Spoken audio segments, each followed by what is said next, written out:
Greetings, Royals, and welcome to Queen Tasha TV.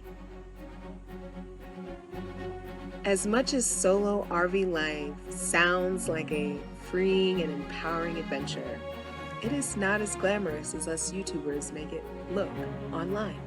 In fact, sometimes it sucks. Today, I'm going to share my top 6 reasons why solo RV life sucks. So, let's get into it.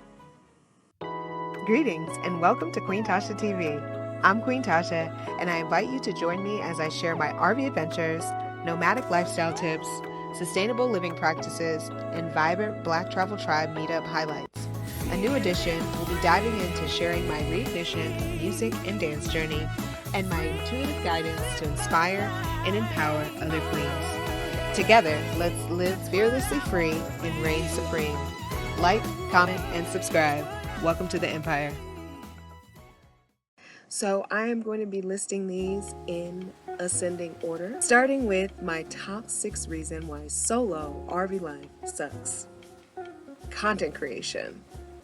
I am a solo RVer content creator, and I have been to so many epic places, and although I love capturing the moment myself, it is very difficult to capture B-roll for these videos doing it by myself. It's already hard enough for me to vlog in front of people or stop and get good video in front of people or talk to the camera in front of people. But doing B-roll, like having to stop and put the camera down and walk past it or drive past it or try to get some interesting moments with a selfie stick, or it's just too much. I don't even want to do it at that point. Like, I love watching the videos of couples out and they're, or people, friends, where you guys can share the responsibility of capturing each other enjoying the moment.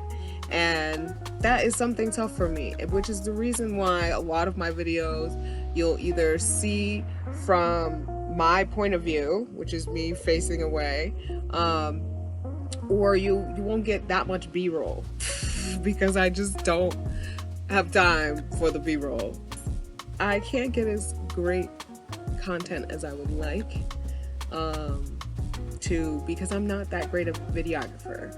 Being in front of the camera is way easier, but having to be in front and behind the camera is super challenging for me. And that's why content creation is my number 6 reason why solo RV life sucks. All right, my number 5 reason for why solo RV life sucks is chores. I have developed a disdain for dishes, which then leads to me not liking to cook. I love to cook. I throw down, and if you've had my cooking, you know. But I hate doing the dishes, having to be the one to cook and clean up after and do the dishes. Like, I'm over that. I'm so over it. Do you know that for the last few months of 2024, I have taken a 2-day fast? Not because necessarily my health, but top reason is so that I could take a break from doing dishes and cooking. And then also all the rest of the chores in the house, including my dogs. They are my fur babies, but they are a chore. They have to go out, they have to eat, they have to be played with, and they can be highly distracted. All the little chores that I have to do suck. Because I'm the only one that is responsible for doing it. But dishes and laundry are my top 2 things. Top 2 chores that I hate that I have to do by myself. Like, laundry requires so many steps. You have to wash, dry, which are not your responsibility. The washer and dryer do that if you're lucky. But then you have to fold it and put it away. And sometimes that whole process takes me 2 days. Just because I don't want to do it. It's the whole thing.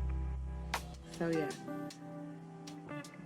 Chores is my number 5 reason why solo RV life sucks. My number 4 reason why solo RV life sucks is driving.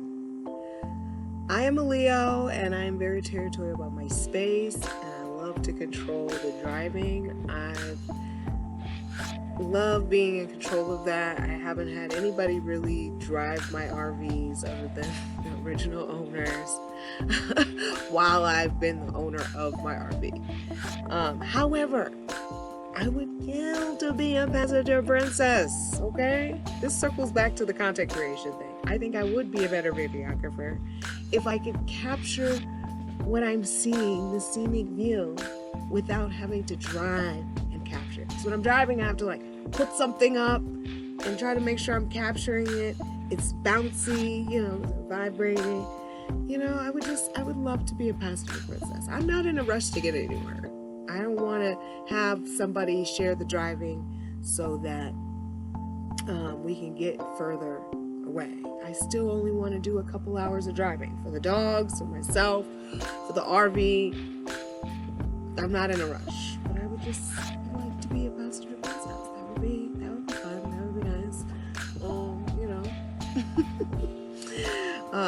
But yeah, like and then also when you have to stop, to do stuff. Sometimes things rumble or fall when you're, driving. And, I have to time it. Oh, maybe I can, get it at the next light if I'm on city roads, or if, I'm on the highway, it's just gotta swing. It's just gotta dangle until I can get off. You know what I'm saying? That's nerve-wracking. Sometimes I want a snack while I'm driving, or we want to have a little food or something like that. We can go to the bathroom, not having to stop, because somebody else is driving. Being able to just share the driving would be nice for those reasons. If you know, you know. So that's why driving is my top 4 reason why solo RV life sucks.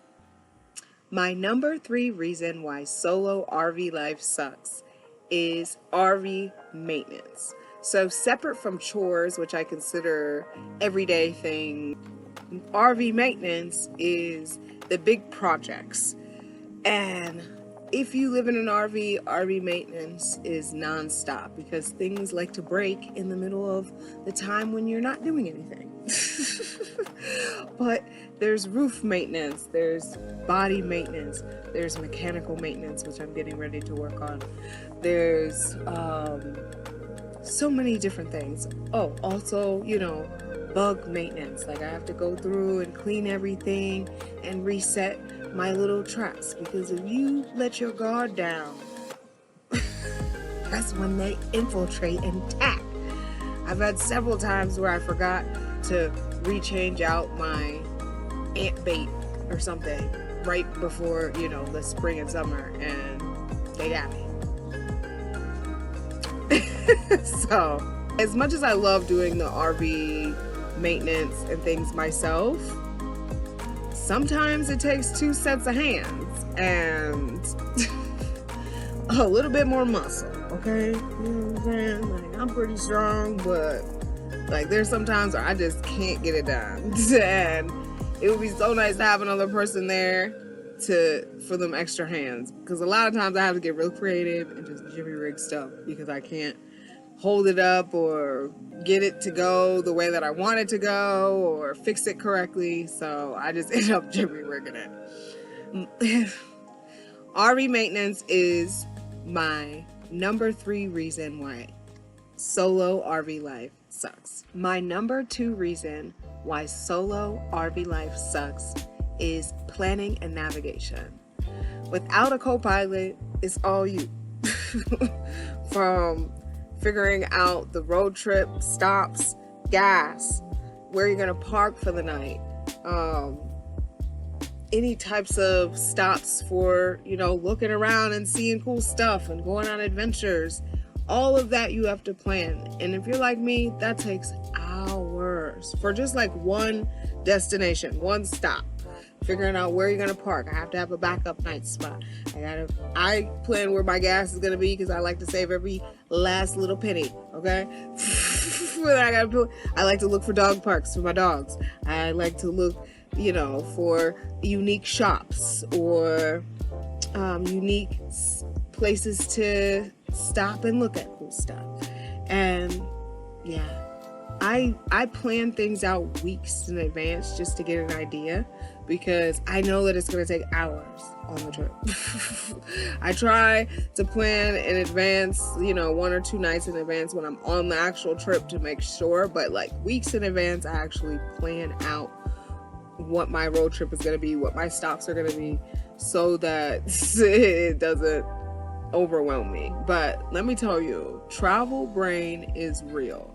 I was on a 17-month road trip during the pandemic, and as adventurous and fun as it was doing it solo, it was so empowering to do it solo.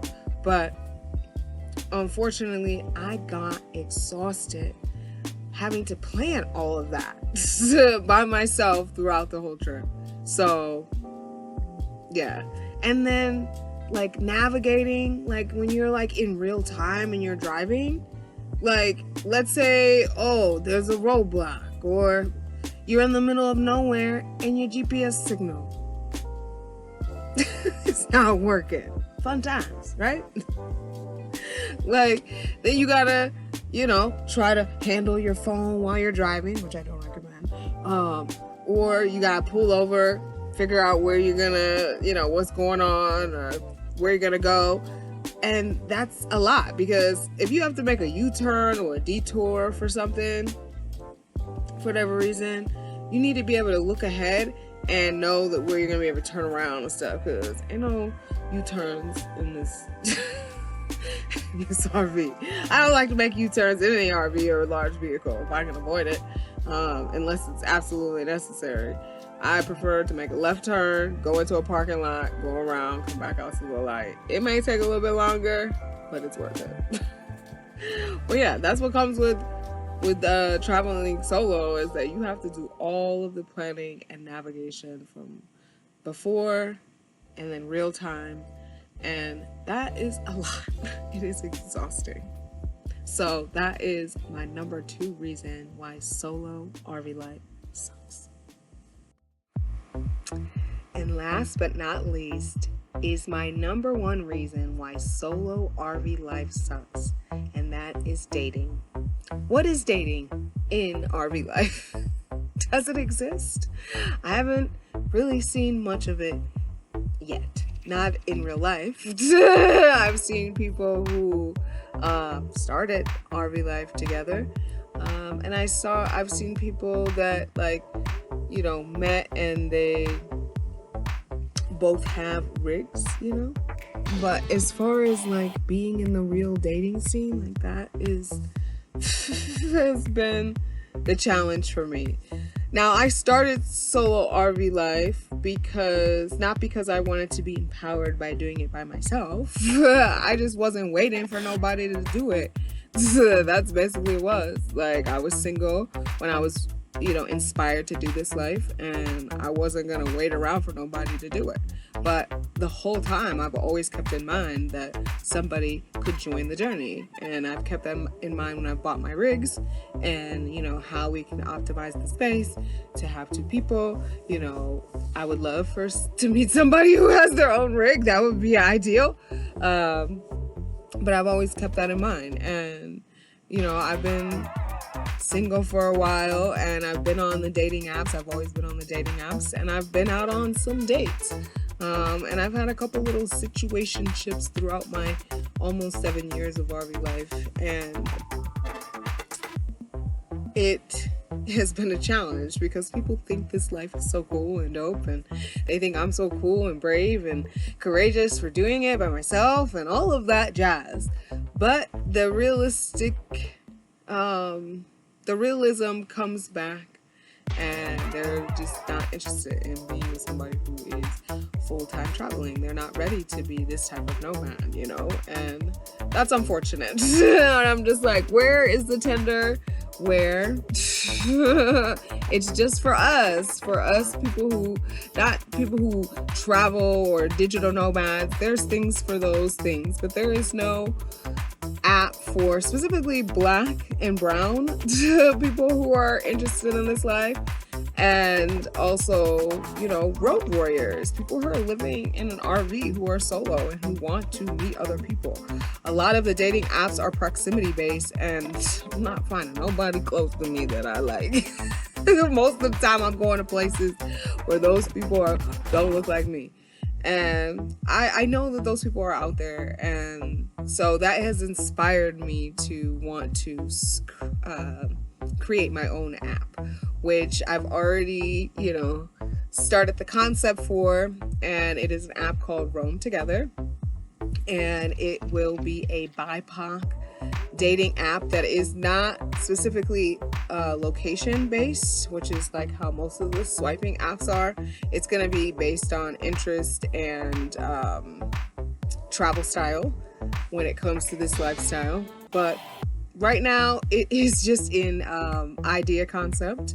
If you would like to support the development of this app for us, you can check out the GoFundMe link in the description, which you can support in any denomination to help the development of the app come together.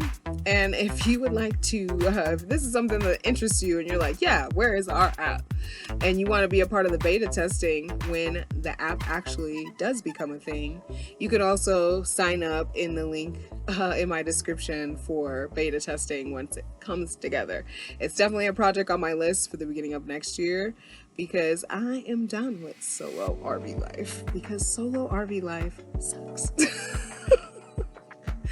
I'm ready to be couples goals when it comes, or family goals when it comes to RV life. But I say all of that, you know, with a little bit of, you know, sarcasm. You know, all of my top 6 reasons why solo RV life sucks. Yes, it does suck in those ways. But let me tell you, it has been the most empowering, encouraging, fearless journey that I have ever experienced in my life. It has pushed my limits. It has pushed my knowledge. It's pushed what I am capable of, and I wouldn't take it back. It is the best sense of freedom that I can obtain in this country, in this avatar body, as it is in this reality matrix that we are constructing. So this is just, you know, it is the best life, you know, that I've chose for myself. It's the best decision I've chose for myself, and I am super grateful for it every day, that I get to wake up and live like this. But, you know, I'm definitely ready for the next part of the journey, which is, you know, one, taking my RV and my RV lifestyle internationally, but also I'm ready to add a partner into my journey, whether that partner is going to come and ride with me or that partner is going to caravan behind me. Either way, I'm ready and open and calling in a partner when it comes to that. But yeah, that is my number 1 reason why solo RV life sucks. Well, that's all for this video. I hope you enjoyed learning about my top 6 reasons why solo RV life sucks. I have to shed some light to some of the negative, but yes, solo RV life is very glamorous, and it is really empowering, and it is really dope. But as you know, with the good comes the bad, and that is where the balance of this life is. So I hope this was informative for you. If you liked it, please leave a thumbs up, comment below which thing you agreed with, and subscribe if you haven't. It is free.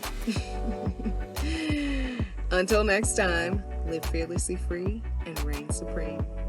Peace and blessings.